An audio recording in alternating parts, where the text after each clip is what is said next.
Bobby Lashley in recent years has turned himself into one of the most popular wrestlers. His explosive intensity coupled with his size make him easily one of the best from WWE. If there's one man who's more deserving of a title shot recently, it's him. Back then though, not everyone shared that sentiment. Personally, I was a babyface shield, so of course I liked him, but others disliked him for being green and a deer in the headlights. His first WWE run was supposed to be way more special than it was, however, a few things went against the prophecy of Lashley hoisting championship gold. His injury in July 2007 left him sidelined for several months, and during his time away, he got into it with Michael Hayes, which is a situation in itself that Lashley refused to get into. He claimed that others hated him personally. By February of 2008, he's gone.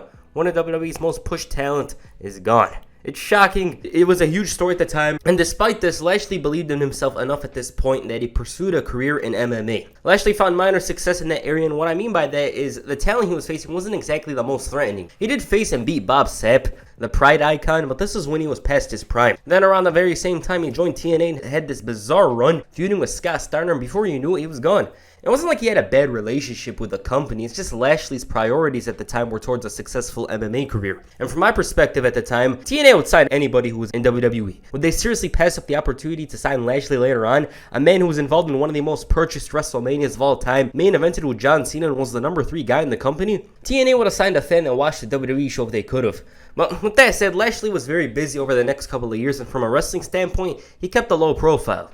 Lashley's hard work got him noticed by Bellator around 2014, but before he officially signed though, he put pen to paper with TNA. In March of 2014, MVP made his TNA debut as an investor for the company. His intentions proved to be deceiving and plans called for MVP to actually win the TNA title, but that never came to fruition. Instead, it was Lashley who aligned himself with one of the most powerful men in TNA that captured the gold on the June 19th, 2014 episode of Impact with the help of Kenny King and MVP. I should mention this, Eric Young went through hell and had to face a fresh Bobby Lashley, or who was simply called by TNA at the time Lashley. This was his first TNA title, his first championship in several years in pro wrestling, and it turned out to be a good one. He came out to celebrate his title victory in style, suit, the lady, and of course the title on his waist. MVP saw this as a huge victory for himself, and he talked about how his power was now unstoppable because MVP was the director of wrestling operations, and now he had the TNA champion by his side. Kenny King, the guy who took a beating last week, was drowning in women, but anyways, MVP said that the world is theirs, and even though all is good, he wanted everyone to remember that he's got power and was ready to punish Eric Young. By the end of the night, he'll be begging for his release, and there he is. Nah, if this wasn't 144p, I'd think he was Randy Savage. Young knew that politics and stuff would get in his way if he was champion, and even then he was ready to tear down City Hall, implying the group to be that. All of a sudden, he runs into the ring and takes a one-armed beat down before Bobby Roode, the suspended Bobby Roode, makes the save. Roode had his problems with Eric Young, but at the end of the day, they've got a bond.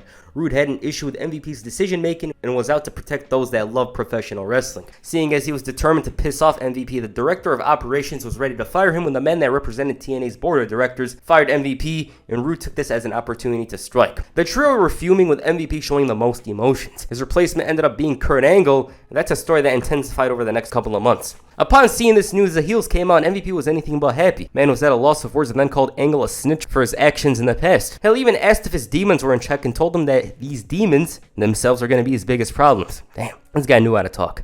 He then mentioned how Kenny King's a hothead and refused to elaborate on Bobby Lashley. They were ready to give him a beating, but he threatened to fire them. Why? Because he's their boss. Angle set his attention towards Lashley and booked him in a match against Eric Young for the title, and to top it all off, he reinstated Bobby Roode. The title match happens. It's missing from here because I couldn't find anything on it, which is bizarre. Not even YouTube had it, but Lashley retained the title. It was off to the next challenger, who would be determined by a 20-man battle royal. Eric Young featured in the battle royal but fell short to Jeff Hardy. Hardy was ready for the tough challenge that is Bobby Lashley and was willing to bring out his extreme side, but Lashley came out to remind Hardy of what's to come next week. Man just looked like the world champion. MVP would do all the talking for him. He'd be going for push-ups in the background. MVP's like, this guy's a champion, all that, and it was great. You know, back then, he didn't have a guy to talk for him, and they solved that problem easily over here. Hardy returned from the Dark Willow because of Kurt Angle and felt optimistic about the title match with Lashley. The champion during this match was rough. The crowd randomly chanted CM Punk by the sounds of it, and it's not like Lashley wasn't struggling because Hardy was absolutely persistent on the attack and was within arm's length of winning the TNA's most coveted gold, but he was a beast. 2 twists of fates, a swanton, and Lashley still kicked out. But then Hardy went one step too far and attempted a swanton onto the damn steel steps, and I'm just thinking to myself, like, how's his career still going is anybody's guess. Lashley takes advantage of this to retain the title. Decent match from what I saw. Of course, it's the same issues that Eric Young match from a while ago. But unlike that, we actually got to see the match itself. With Destination X coming up, Austin Aries took his chance and relinquished the X Division Championship to challenge Lashley for the TNA World Heavyweight Championship. And this was before Austin Aries sank into a black hole and got almost everyone hating him. This decision came with a lot of consideration, and Lashley skewed it into that direction. MVP came out with the champion and promoted Lashley as someone who was entirely better than Aries. That said, he praised Aries for being a great wrestler and didn't think he was dumb. He said that Aries should stick to what he knows and not swim deep. And that's me with another YouTube channel. Aries said that he knew what it takes to be the world champion, unlike MVP, and he knew damn well what he was capable of. Aries somewhat held resentment over MVP keeping him home a few months ago, and hell, he told him that he could do things in this ring that MVP couldn't do with 4 legs. As for Lashley, the X Division champion understood who was in front of him, but felt that he was tougher than Lashley. He told him that it's not about muscles, it's about the mentality, the mindset, and everyone he's faced. He's never doubted he could beat them, and he basically confirmed the match. Similar to Hardy, Aries showed great heart and found himself executing a series of moves culminating with a brainbuster. But he was essentially going up against a wall. Sure, there was cracks, but Aries went one move too many, and boom, spear. Lashley retains. Dominant champion, man never looked weak, and of course he was faltering at times, but he would always put it together and took advantage of his opponent's mistakes to retain the title. Very intelligent champion. With that, Austin Aries left empty-handed. As for Lashley, he had to deal with a certain natural one. MVP was real comfortable now, saying he's got all the power without the headache, which shows that he was clearly butthurt over what had transpired previously. He got fired. But anyways, he made fun of Austin Aries, saying he had option C, see his ass later. He believed that no one could topple Lashley, and there's Bobby Roode. He actually agreed with what MVP was saying, and this was about Lashley being a destroyer. His words had legitimacy and merit. Lashley was one of the most dominant champions to hold the title, and even then, MVP didn't want to hear no meat riding. Roode shut him up and spoke to that champion himself. He said that he knew what it took to become champion, and that's why MVP sent him home for 2 months. And if he didn't blow out his knee, he, MVP, would be champion right now. Then he would use Lashley to gain more control. Roode put it simply, I kicked MVP's ass, I kicked Kenny's ass, and you, Lashley, never beat me, so this should be a title match. MVP's like, rockabye baby, and they jump him. But the It Factor had protection. MVP didn't give a damn about this, and he told him to play with themselves while they play with some hosts. No, this man was on something. Every week he'd be saying some memorable ass line, and he's a heel and all that, but it was funny as hell. He once again promoted Lashley after a 6-man tag victory and praised him for taking one for the team and for replacing him at Slammiversary. He did a good job of talking about Lashley and said that he has no worries over the next challenger, because they've already lost. They're food for Lashley, and hell, he even called him the King of New York. After going through hell inside the 6 sides of steel, the number 1 contender was, well, actually both Eric Young and Bobby Roode. This was a decision for Kurt Angle to make. The champion, of course, wanted to be the first to know. MVP had enough of Kurt pandering to the fans, basically called the fans armchair bookers. He then went off on New York City, and damn, the man was about to surpass the Red Sox and the Eagles in hating New York so damn much. He said that the king of NY ain't Biggie nor Frank White, it's the destroyer Lashley. So out of everyone to take offense to this, it was Tommy Dreamer. Unlike others, he praised MVP for his underrated talent, but told him to shut up. He called Kenny King a Las Vegas sellout for turning his back on Queens and Lashley. He's finally fulfilled that potential everyone set out for him, but cheap heat isn't the way to go. Turns out it's rockabye and they beat him up. Dreamer, though, put up a fight and brought out his equalizer. Now suddenly MVP isn't so tough, and Kurt Angle, after all of this, booked Bobby Lashley and Tommy Dreamer in a New York City street fight. And it's on.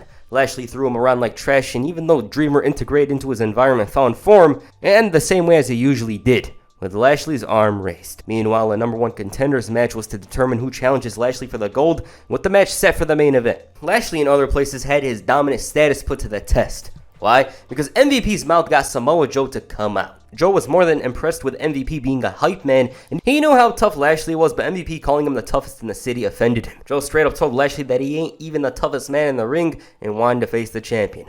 Hype man 2 thought Joe was on something, and he took a strike. Security comes in trying to separate them, and Lashley accepts the match. Now at this point, it wasn't about being champion, none of that. It was about pride, and it came down to the question of who is the toughest. As expected, this was a rough battle that slightly favored Lashley due to his stature. Even then, Joe figured it out, and Lashley had to resort to Kenny King.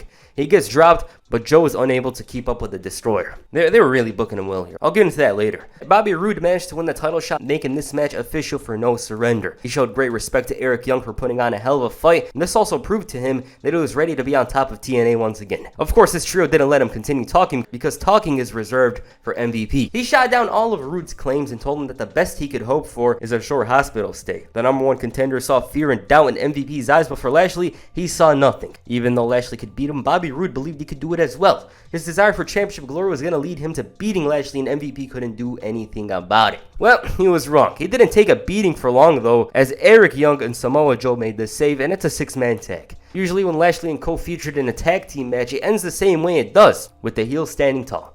That didn't happen here, as Roode's momentum drove him to victory. About their match, nice. Lashley's help was finally diffused as Eric Young attacked Kenny King. Roode seemed destined to take a spear, and that's what happened, but he shockingly kicked out. He dropped Lashley with a Roode bomb, but it wasn't enough. The champion was being pushed to the limit, and it was at the worst time possible as Roode was gaining momentum. Such a simple thing brought the champion a crucial moment to steal, but even then, Roode's resiliency was helping him big time. It was unlike any other title match in this run. But what brought Roode to this point didn't help him when his leg gave out. He was desperate, but it just wasn't to be.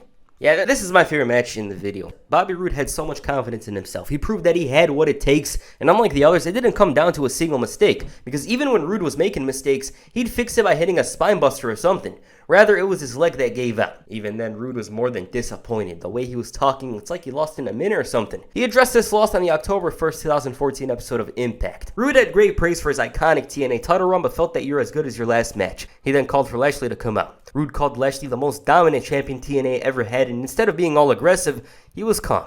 Roode mentioned how he kicked out of the spear, and in that moment, he finally saw the look of doubt in Lashley's face. He had him, but he tweaked his knee. Basically, Bobby believed that Lashley doubted himself. He didn't believe that he could have, without a shadow of a doubt, win this match. This led to him asking for one more shot, one more match. Lashley was ready to make his decision, but the Ultimate Meat Rider came in and said that he declined. The champion wasn't that happy over MVP's decision, but didn't say anything about it. Roode eventually got the chance, but if he beat MVP and Kenny King. If he loses, he can never challenge for the title. Oh, and he's got to beat both of them by pinfall. This ended by DQ, so Kurt Angle had to intervene and give Roode another chance. Because everything got so messy, Kurt Angle called for Lashley. MVP and Kenny King weren't around because of Angle, and he didn't want to disrupt the title picture. He then asked Lashley, why did you decline Roode's challenge?